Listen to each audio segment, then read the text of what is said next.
Om Swastiastu. Selamat siang kepada Ibu dosen dan teman-teman sekalian. Kami di sini dari kelompok 4 akan mempresentasikan mengenai project scheduling proses pada bagian resources and estimating text time.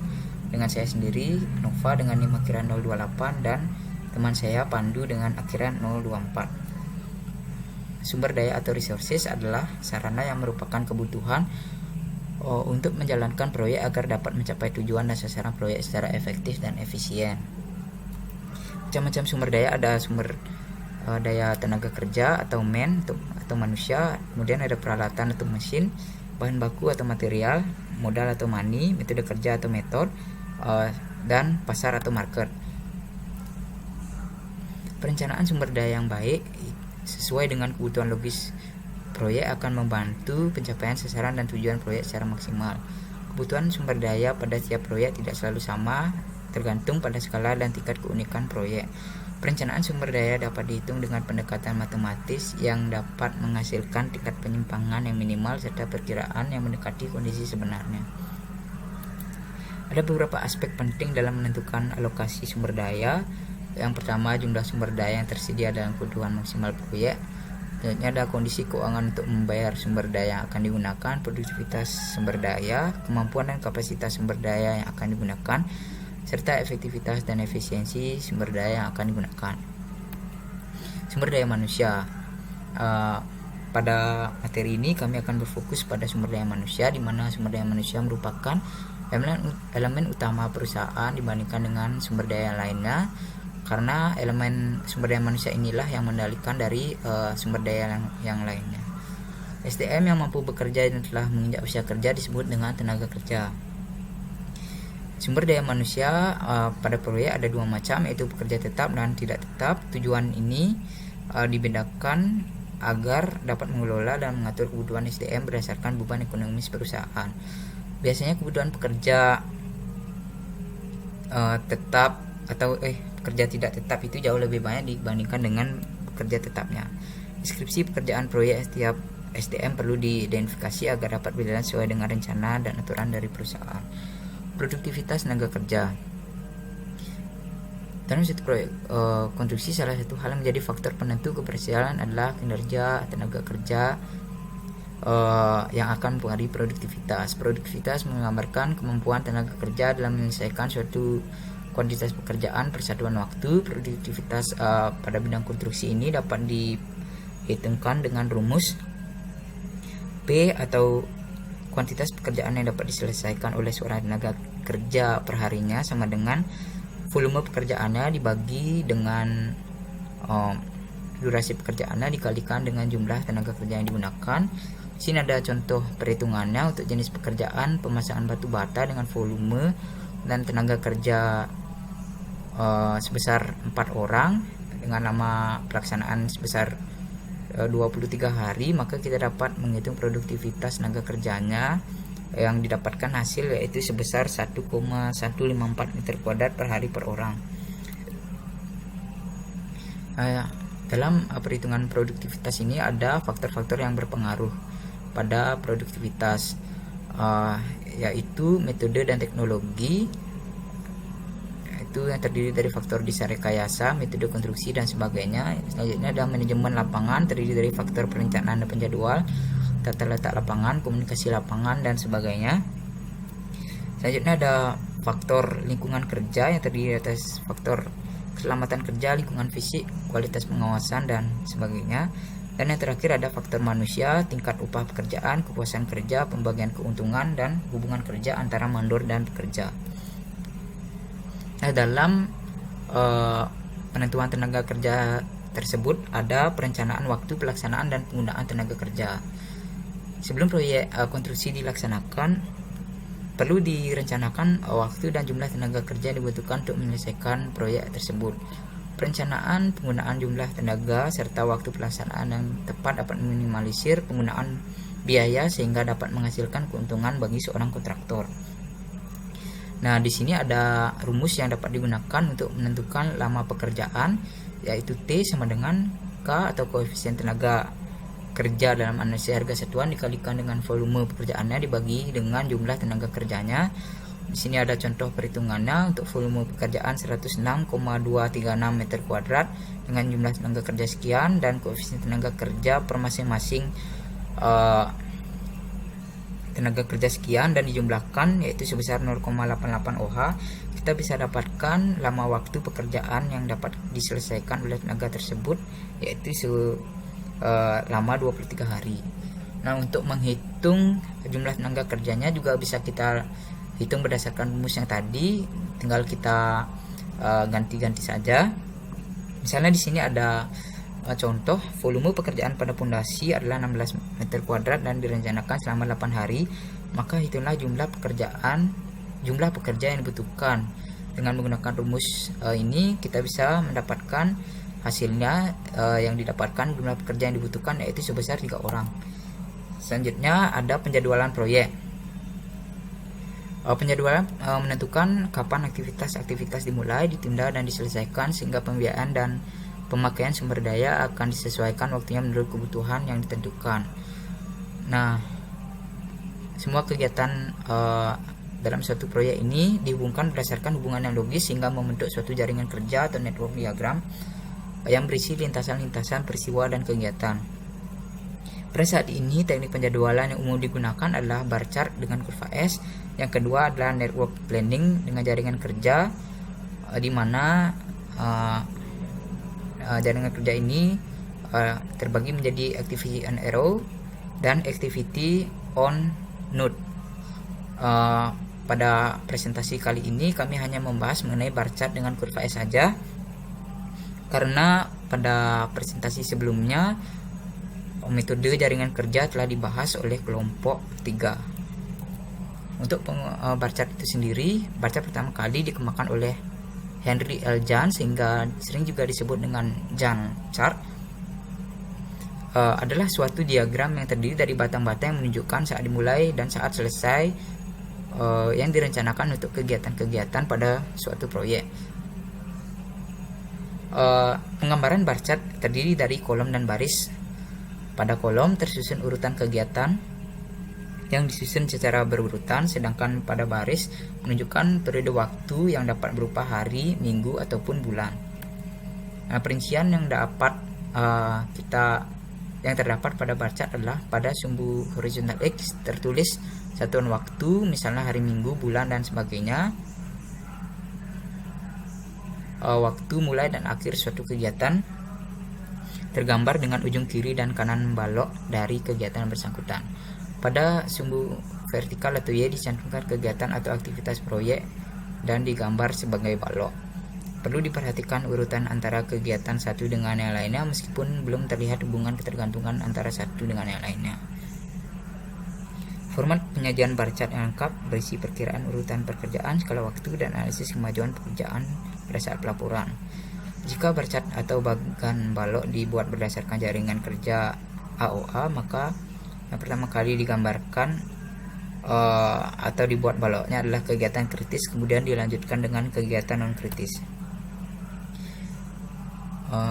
Cara atau langkah-langkah dalam pembuatan bar chart dengan metode AOA. Yang pertama, langkahnya yaitu mengisikan kegiatan pada kolom kegiatan. Langkah kedua, membuat balok atau batang sesuai dengan panjang dengan durasi untuk kegiatan kritis terlebih dahulu. Dan langkah ketiga yaitu pembuatan balok untuk kegiatan yang tidak kritis. Di sini ada contoh penggunaan bar chart, di mana kiri merupakan jenis pekerjaan dan yang di sebelah kanan merupakan batang atau balok dari bar chart itu. Untuk memperjelasnya, di sini ada contoh bagaimana pembuatan bar chart. Ada tabel jaringan kerja. Tabel jaringan kerja ini kegiatan dibagi menjadi kegiatan A, B, C, D, E, F dengan kegiatan sebelum, kegiatan sesudah, dan durasi yang telah ditentukan. Di sini ada juga diagram jaringan kerja yang telah dijelaskan oleh kelompok sebelumnya, di mana untuk kegiatan A itu memiliki durasi 3 dan seterusnya. Karena durasinya 3, kita buat pada bagian atas tersebut 3 pada node nya ini 3. Selanjutnya untuk yang yang B ini memiliki durasi 3, 3 ditambah 3, maka pada bagian sini kita buat 6, begitu juga seterusnya. Ini pada bagian atas tersebut adalah metode maju pada suatu diagram jaringan kerja. Untuk metode maju itu sendiri dicari nilai terbesar dari durasi suatu pekerjaan. Misalnya seperti ini, 6 ditambah durasi pekerjaan D yaitu 4, 10 berjumlah 10, sedangkan 8 ditambah 6 berjumlah 14, maka kita menggunakan 14 sebagai estimasi penyelesaian suatu kegiatannya. Sedangkan untuk yang bagian bawah ini adalah metode mundur suatu pekerjaannya. Yang pertama, pekerjaan akhirnya itu diselesaikan dalam waktu 19 hari dikurangkan dengan pekerjaan F dengan durasi 5, kita mendapatkan nilai 14. Selanjutnya 14 dikurangi dengan 6, kita mendapatkan nilai 8. 14 dikurangi 10, kita dikurangi dengan 4, kita dapat 10.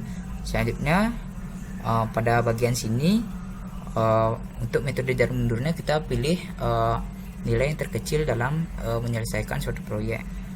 Misalnya ini 8 dikurangi 5 kan sama dengan 3, sedangkan 10 dikurangi 3 sama dengan 7. Karena 3 lebih kecil dari 7, kita menggunakan angka 3, begitu seterusnya. Setelah didapatkan metode maju dan metode mundurnya, kita bisa buatkan dia tabel seperti ini, early start dan early finishnya, juga late start dan late finishnya. Setelah kita buatkan tabel seperti ini, kita bisa mengetahui di mana jumlah atau bagian diagram kritisnya, jaringan kritisnya, dengan mengetahui total fluidnya. Total fluid diketahui dengan cara mengurangkan late finish dikurangi dengan early finish, dimana jika hasilnya tersebut bernilai 0, maka kegiatan tersebut merupakan kegiatan kritis.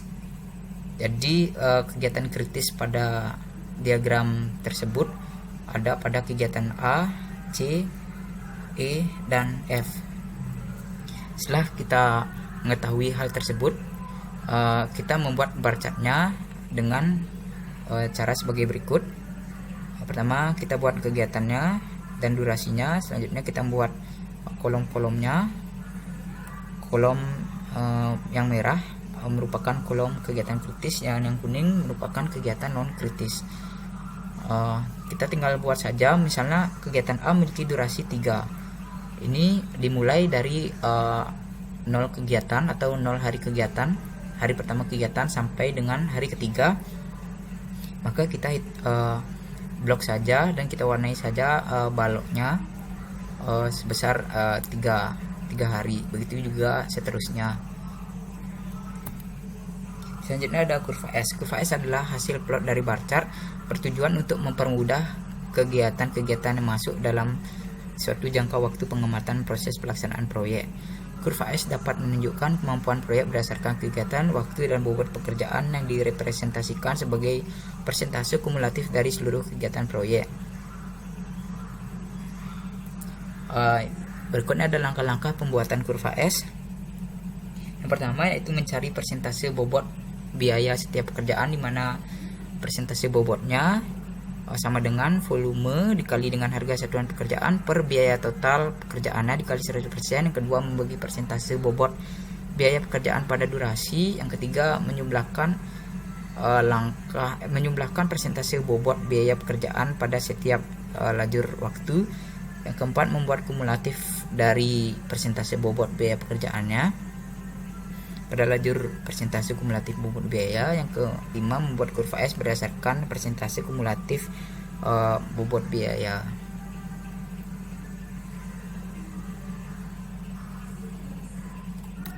Nah, berikut adalah contoh dari bar chart untuk membuat kurva S. Di sini ada pekerjaan, bisa dilihat jenis-jenis pekerjaannya. Selanjutnya kita menghitung harga subtotal dan bobotnya. Subtotalnya yaitu volume pekerjaan dikali dengan harga satuan pekerjaannya. Dia didapatkan subtotal per masing-masing pekerjaan, sedangkan untuk bobotnya kita cari dengan cara harga subtotal per pekerjaan, per jenis pekerjaan dibagi dengan totalnya ini dikali dengan 100%, didapatkan bobot per masing-masing pekerjaan yaitu sebesar sekian. Selanjutnya dijumlah bobot tersebut harus sama dengan 100%. Selanjutnya menghitung pembagian bobot hingga persentase biaya kumulatif dan menggambar kurva S. Setelah kita membuat persentase bobotnya, kita buatkan pembagian bobotnya per jenis pekerjaannya. Misalnya galian tanah ini kan bobotnya 5,43% karena dia memiliki durasi yaitu 3 bulan, maka 5,43 kita bagi 3, maka per 1 bulannya didapatkan angka 1,68. Setelah semua jenis pekerjaan tersebut kita buatkan nilai bobotnya, selanjutnya kita jumlahkan per bulannya untuk menentukan persentase biaya. Ini kita jumlahkan pada kolom yang ini, pada kolom yang ini juga kita jumlahkan, pada kolom yang ini juga kita jumlahkan sampai kolom atau pekerjaan yang terakhir. Selanjutnya langkah berikutnya itu menghitung persentase biaya kumulatif dari persentase biaya tersebut. Untuk menghitungnya yaitu biaya atau persentase biaya awal, karena ini pada bagian awal tetap ditulis 1,81. Pada bagian atau bulan kedua, caranya biaya sebelumnya ditambahkan dengan persentase biayanya. Begitu juga dengan seterusnya untuk bulan ketiga, persentase biaya kumulatif sebelumnya ditambahkan dengan persentase biaya pada bulan ketiga, didapatkan hasil 14,40, gitu seterusnya sampai dengan yang terakhir didapatkan persentase biaya kumulatif yang harus sama dengan 100% juga.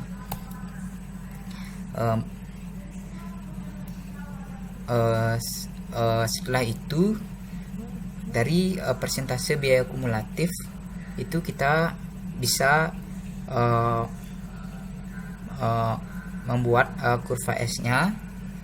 Kita plot di Excel, di mana biaya kumulatif sebagai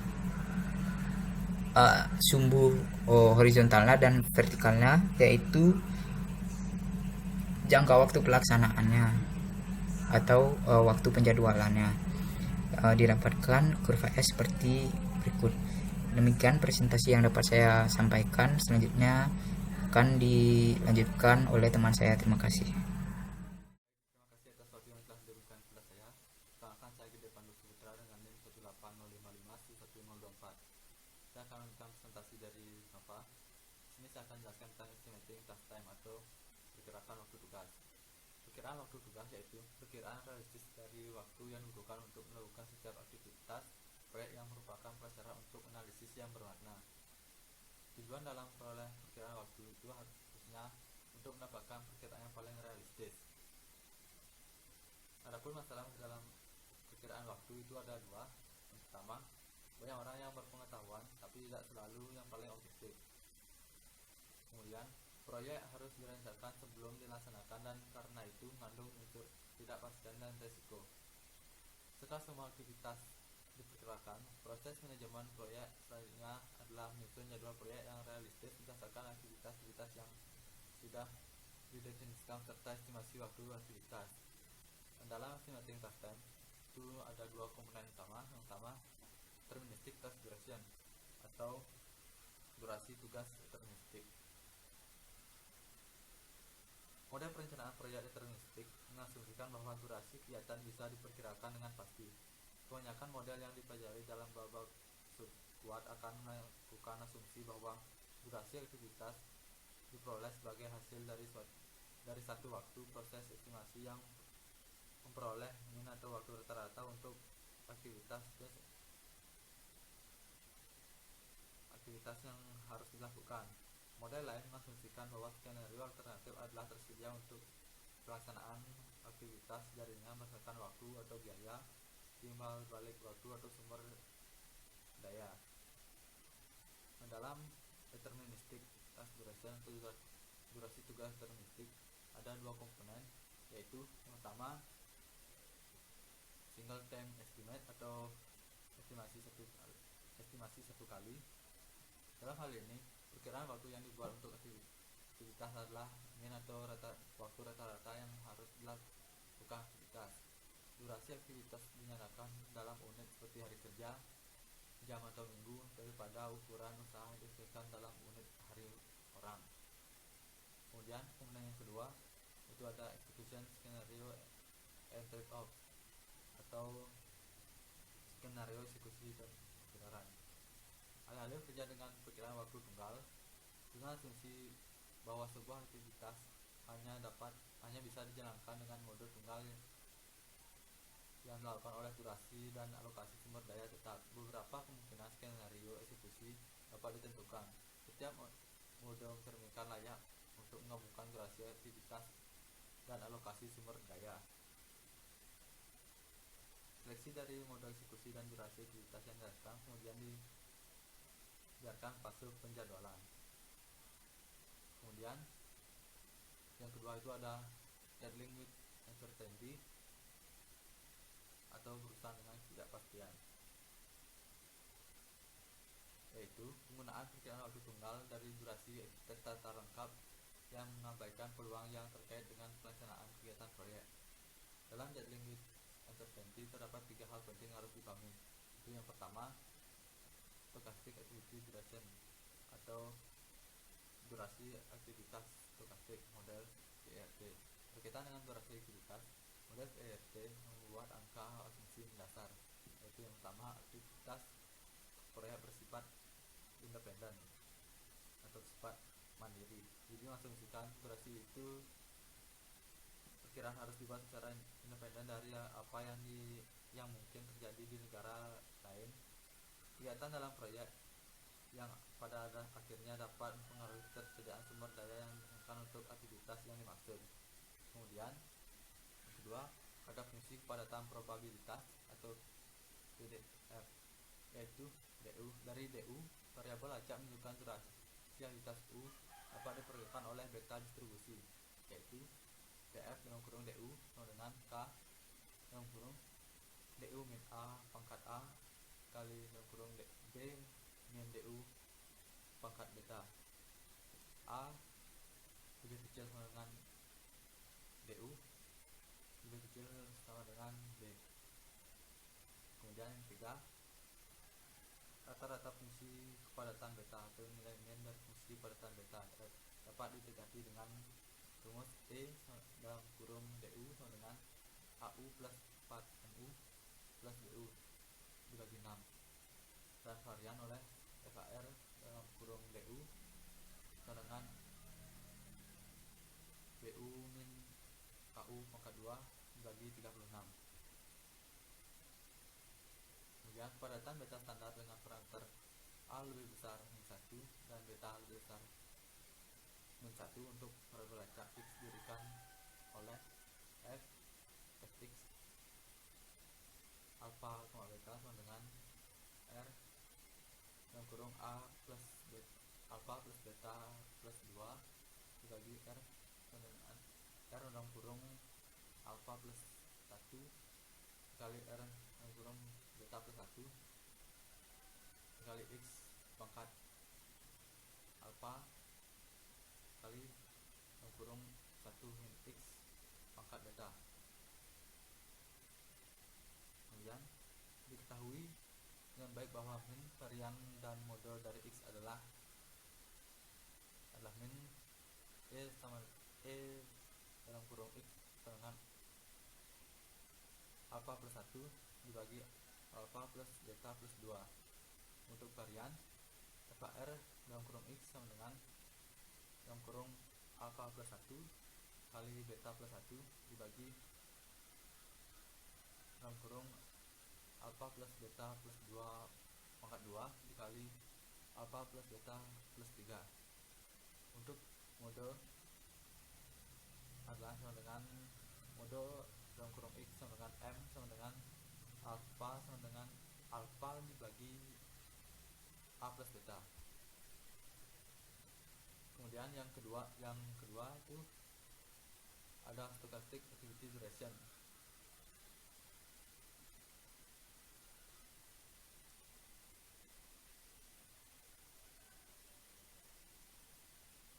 Untuk durasi stochastic activity duration itu adalah durasi aktivitas stokastik untuk df. Nah, Elma Grafi 1997 secara singkat membahas penggunaan seragam dan DFS segitiga selama durasi aktivitas. Misalnya, jika A dan B mewakili kisaran durasi yang mungkin dari suatu kegiatan dengan semua nilai antara D yang kurung A lebih kecil dari D lebih kecil dari B, kemungkinan sama.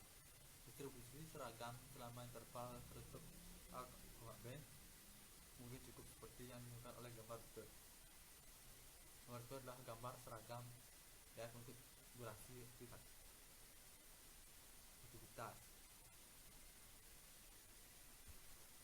Kemudian diketahui bahwa untuk distribusi seragam rumusnya itu adalah E dalam kurung D sama dengan A plus B bagi 2 dan FAR dalam kurung D sama dengan B min A maka 2 dibagi 12. Kemudian yang sama juga berpendapat bahwa jika seseorang bersikeras 3 waktu perkiraan, mungkin distribusi segitiga sederhana pada gambar berikut sudah memadai. Sebelum menggambar itu adalah rumusnya itu adalah E dalam kurung D sama dengan M plus B bagi 3 dan variannya FAR dalam kurung D sama dengan 18 kali B kuadrat min MB plus M kuadrat.